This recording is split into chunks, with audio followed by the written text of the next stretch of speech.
Welcome back, everyone, to the deep dive.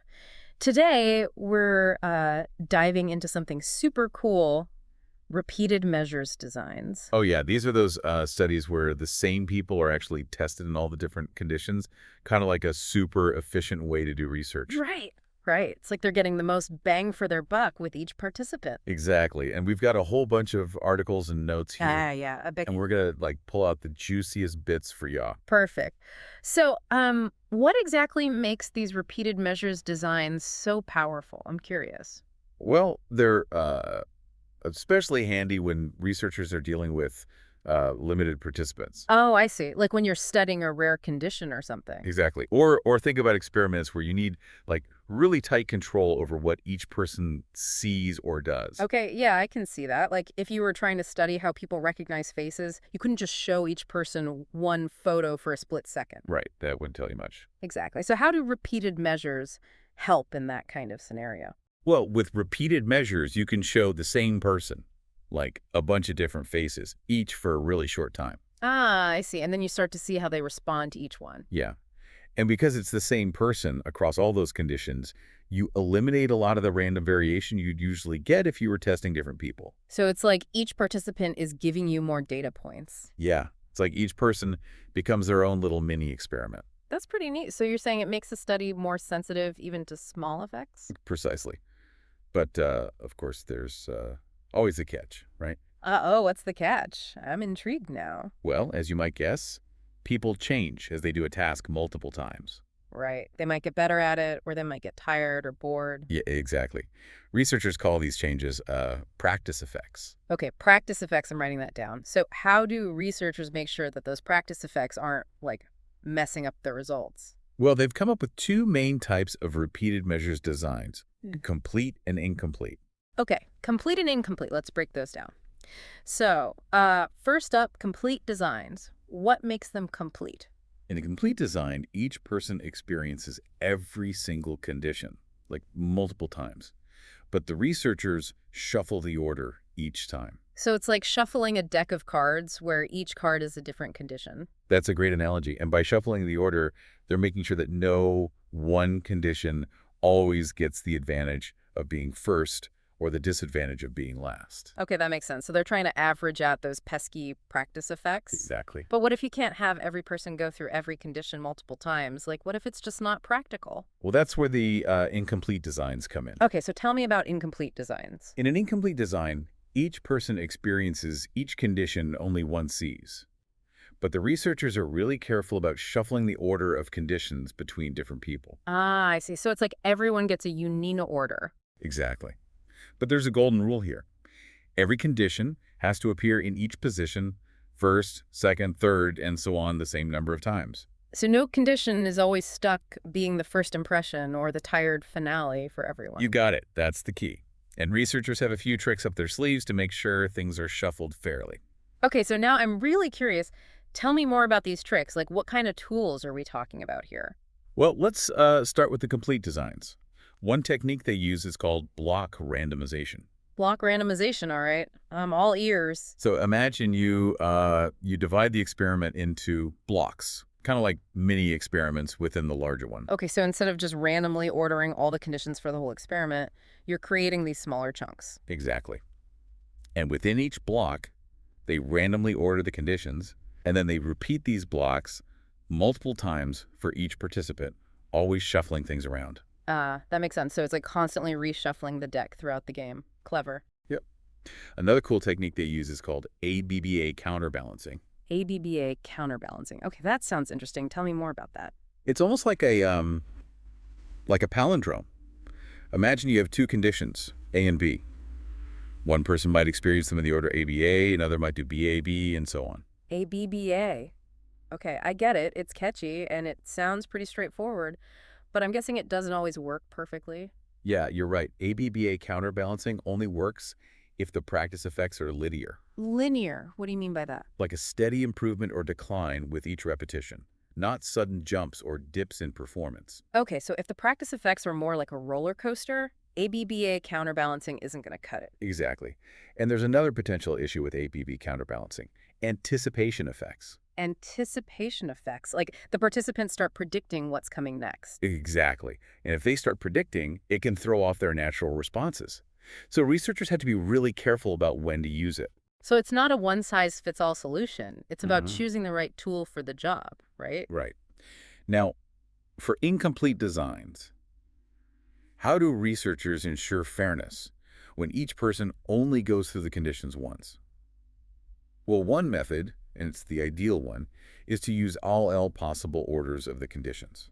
All possible orders. Like, Yeah. walk me through that. So if you have, let's say, 4 conditions, you'd need 24 different orders because 3 times 2 times 1 is 24. Wow, that's a lot of orders. I can see how that would get out of hand quickly if you had more than 4 conditions. Yeah, you'd need a ton of participants to make that work. So when they don't have a massive pool of volunteers, researchers use some other neat techniques like the Latin square. Latin square. Okay, I'm intrigued. Tell me more. It's a clever way to pick a smaller set of orders that still meets that golden rule, where every condition appears in each position the same number of times. So the Latin square is like a shortcut that still ensures good balance, but without needing a zillion participants. Exactly. It's like a mathematical puzzle that researchers solve. I'm starting to see why you find this so fascinating. Are there any other techniques for incomplete designs? There's one more, and it's a lot simpler. It's called random starting order with rotation. Okay, random starting order with rotation. Lay it on me. Imagine you start with a random order of the conditions. Then, for the next participant, you just shift everything one position to the left, like a conga line of conditions. I love that visual. It sounds super straightforward, but I bet there's a trade-off. You're right. While it's easy to do, it doesn't offer the same level of balancing as the Latin square. But hey, sometimes simple is good, right? Okay, all this talk about techniques and designs is making my head spin, but in a good way. It's really cool to see all the thought that goes into these studies. Yeah, it's pretty amazing. Can you give us a real-world example of how these designs actually play out in research? Oh, absolutely. Let's talk about a study by Willis and Todorov. Okay, Willis and Todorov, what did they study? They were investigating something we all experience every day. Yeah. First impressions. First impressions. Oh, this is good. Everyone's had that experience of instantly sizing someone up.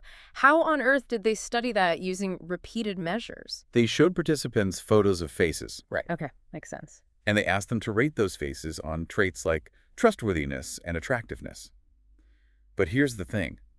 They only flashed those photos for incredibly short amounts of time. Incredibly short. Like, how short are we talking? 100 milliseconds, 500 milliseconds, or 1,000 milliseconds. Wow, that's like a blink of an eye. It's amazing they could even get any data from such brief exposures. That's exactly why this kind of research is only possible with repeated measures. Oh, I see what you mean. Because you couldn't have separate groups of people for each exposure time. That wouldn't be practical. Nope. But by having the same participants experience all the exposure times. You can gather much more precise data. Exactly. Yeah.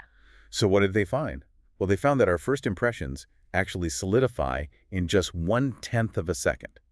That's 100 milliseconds. So in the blink of an eye, we've already formed an impression of someone. Pretty much. Isn't that wild? That's incredible and a little bit scary if you think about it. It makes you wonder about all the snap judgments we make every day without even realizing it. Right. And it really highlights the power of those initial milliseconds in shaping our perceptions. A perfect example of how repeated measures designs allow researchers to, like, zoom in on those subtle but influential effects. Exactly. This is mind-blowing stuff. But before we get too carried away with first impressions, are there any potential pitfalls researchers need to watch out for when using repeated measures designs? Something that could, like, really mess up their results? There's one particularly tricky issue. Differential transfer. It's like the nightmare scenario of repeated measures research. Uh-oh, differential transfer. That sounds ominous. What exactly is it? Imagine this. Yeah. What you experience in one condition lingers and messes up your performance in the NXT condition, regardless of the order. So it's like the experience in the first condition contaminates the second one, no matter how you arrange them. How do researchers know if this is happening in their study? It can be tough to detect, but one way is to look really closely at the data for the very first condition in an incomplete design.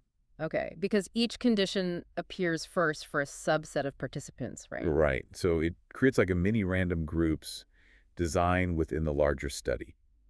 And if there's a big difference between those first impression results and the overall results, it could be a sign that differential transfer is at play.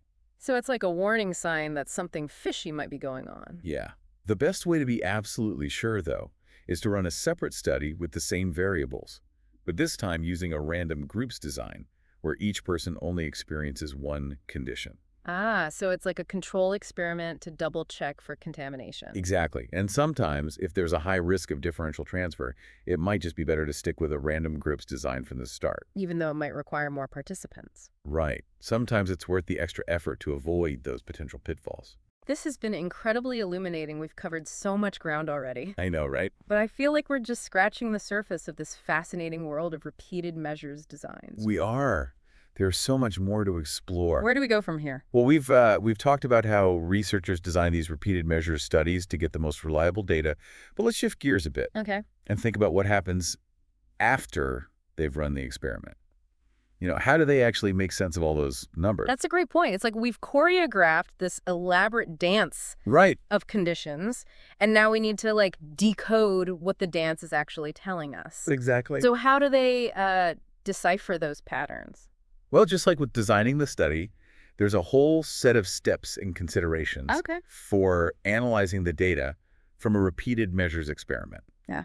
It's not as simple as just looking at the numbers and seeing who scored higher or lower.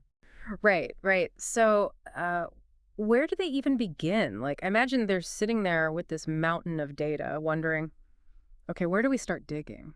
Well, the first step is all about getting organized. Yeah.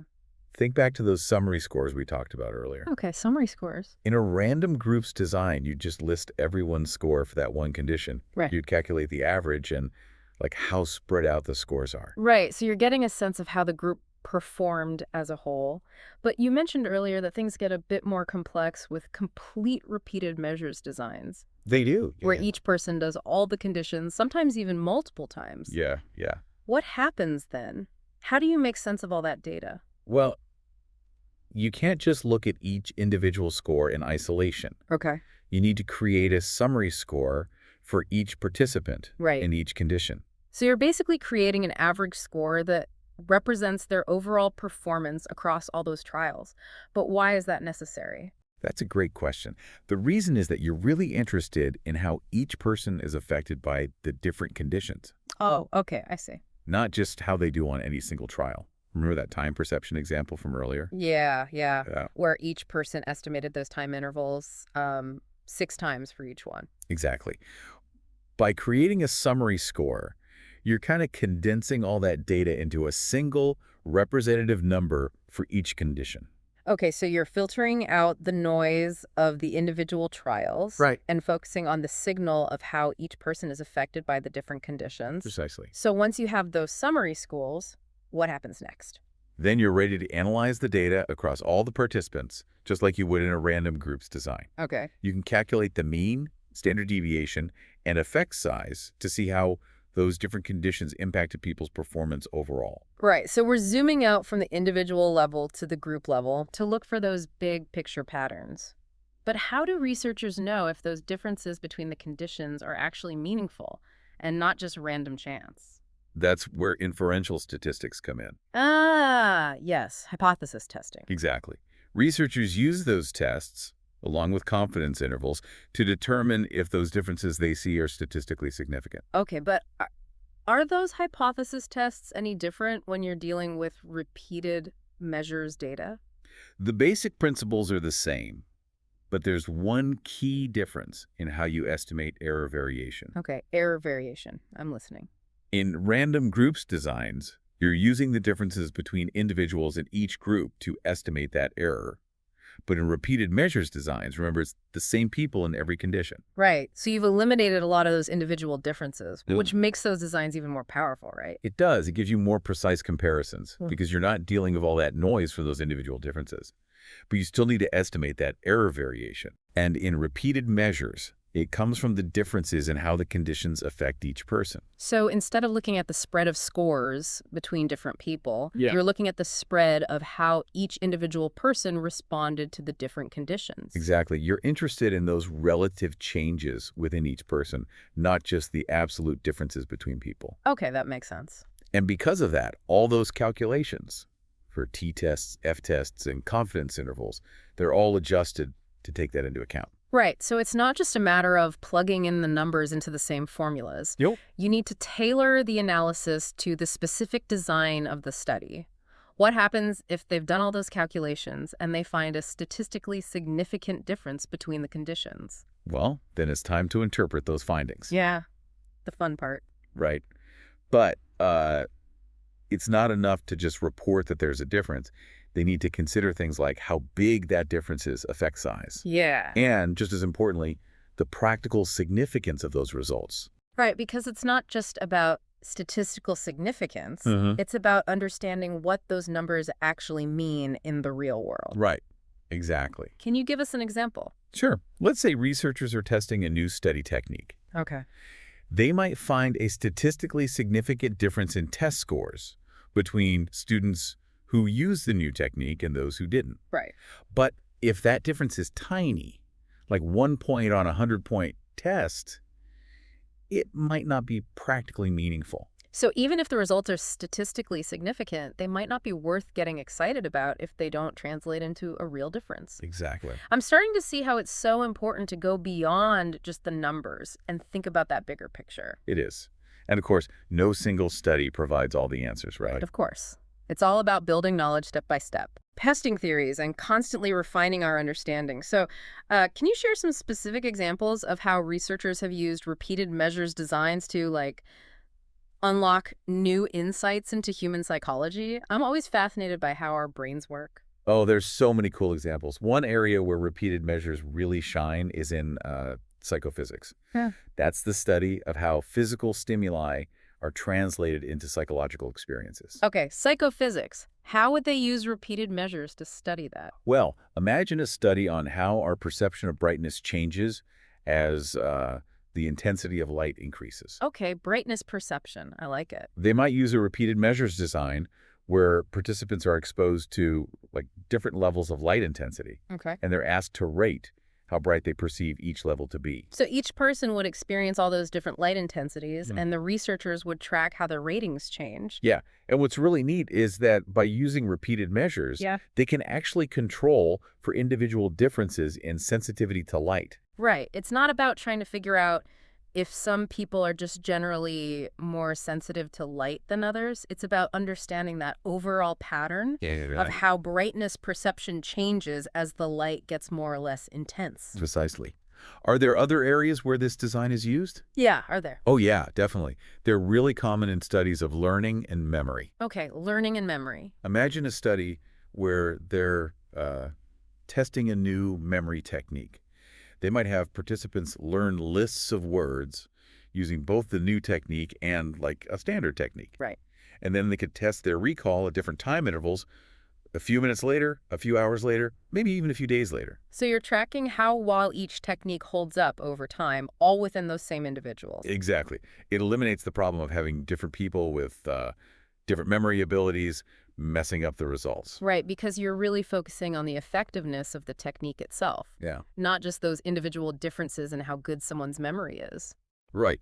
You're interested in those relative improvements or declines in recall across those conditions, not just their overall scores. This is really highlighting how versatile repeated measures designs are. They are, yeah. It's amazing how they can be adapted to all these different questions about human behavior and experiences. Right. But we've focused a lot on the benefits, so I have to ask, are there any ethical considerations that researchers need to keep in mind when using these designs? Anything that could be, problematic? That's an important point. You always have to think about the ethics of any research design. Of course. And repeated measures have some unique aspects that researchers need to be aware of. Okay, so what are some of those ethical considerations? One concern is fatigue or boredom. Since participants are doing multiple conditions, sometimes many times each, it's super important to make sure the tasks aren't too demanding or repetitive. Right, you don't want to overwhelm the participants. Exactly. You need to find a balance between gathering enough data and making sure you're not putting too much strain on the people involved. So it's about being mindful of the participants' time and energy. Exactly. Another thing to consider is something called carryover effects. Carryover effects. Okay, tell me about those. It's the idea that any experience, even seemingly unrelated ones, can potentially influence later behavior. So it's like recognizing that what we experience, whether it's in a research study or just life in general, shapes how we perceive and respond to the world. Yeah, that's a great way to put it. So how do researchers try to minimize those carryover effects? Well, one common strategy is to just include breaks between those different conditions Okay. so people have a chance to reset. Makes sense. They also counterbalance the order of conditions across different participants. Right, we talked about that earlier. Exactly. It helps to even out those potential carryover effects. It sounds like it takes a lot of careful planning to design these studies ethically. It does, yeah. And of course, you always need informed consent from the participants. They need to understand what the study entails. Right. They'll be exposed to multiple conditions and they can withdraw at any time for any reason. Of course. This has been such a rich discussion. I know, right? We've covered so much. From the basics to those like intricate details of design, analysis, and those ethical considerations. That's been great. But before we move on to the final part of this deep dive, is there anything else you want to add about repeated measures designs? Like, what's the one thing you wish more people understood about this approach? That's a great question.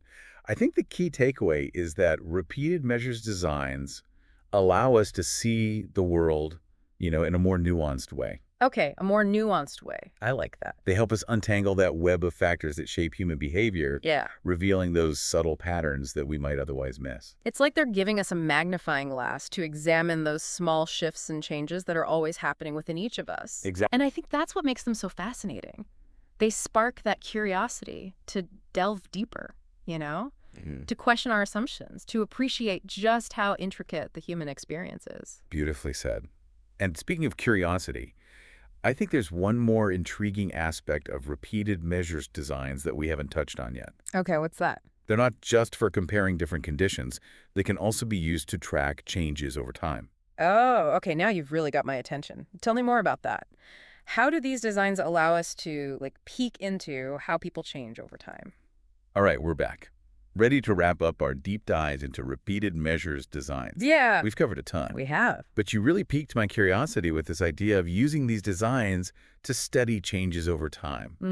I feel like we're about to unlock a whole new level here. It is a really powerful way to use this approach. Think of it like having a time-lapse camera Right. focused on human behavior. Instead of just snapshots, you get to see that whole process unfolding. I like that. Yeah. Can you give me a real-world example? Oh, absolutely. Yeah. Imagine a study on language development in children. Okay. Yeah. Researchers could follow the same group of kids over several years and assess their language skills at, regular intervals. Right. They could look at vocabulary growth, grammar complexity, reading comprehension, all sorts of things. So instead of just comparing different groups of kids at different ages, Yeah. they're tracking those same individuals as they grow. Exactly. It's like watching a little sapling grow into a mighty oak tree. Yes. You get to see the whole journey. I love that analogy. Right. So by following those same kids, they can control for all those other factors that might influence language development, right? Exactly. Things like their learning styles, cognitive abilities, even family background. Right, right. It's not about comparing apples and oranges. Yeah. It's about watching each apple ripen. I love that. This is so cool. So are there other areas where researchers use this approach to study change over time? Oh, yeah. Tons. In psychology, they might use repeated measures to see how people's attitudes change, maybe in response to persuasive messages, Okay. or how symptoms of depression change with therapy. Right. They could track how risk-taking behavior evolves as people get older, or even how personality traits develop over time. So it's not just about studying those natural developmental processes, Right. but it's also about understanding how people respond and adapt to different experiences like therapy or persuasive messages. Exactly. It's Yeah. like you're seeing that dance between individuals and their environments Yeah. and how it plays out over time. This is blowing my mind. It's like these designs give us a window into the very core of human change, revealing those patterns and processes that really shape who we are. That's a beautiful way to put it. It really speaks to why these repeated measures designs are such a valuable tool for scientists. Right. They help us answer those big questions, Yeah. How do we learn? Right. How do we change? What makes us us? It's like we're unlocking these hidden doors to knowledge Uh-huh. and seeing ourselves more clearly, both as individuals and as the species. Exactly. But as we wrap up this deep dive, I want to touch on something that's been woven throughout our whole conversation.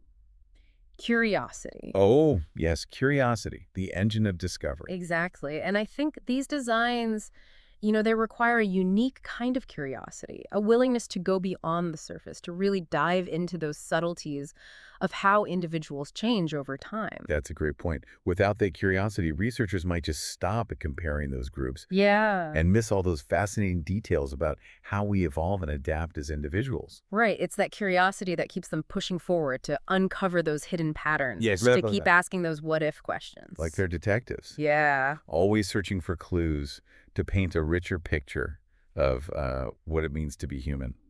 I love that. And I think that same spirit of curiosity is what makes these designs so captivating for all of us. As learners, it sparks our own desire to explore, to question, to make those discoveries about ourselves and the world around us. It's contagious. It is. And I think that's the best part of any good deep dive. Yeah, To ignite that spark in everyone absolutely. and inspire them to keep asking questions and keep seeking those answers. Authentic. So to all our listeners out there, thank you for joining us on this journey. Yeah, thanks for listening. Keep diving deep, keep exploring, and most importantly, keep those curious minds buzzing.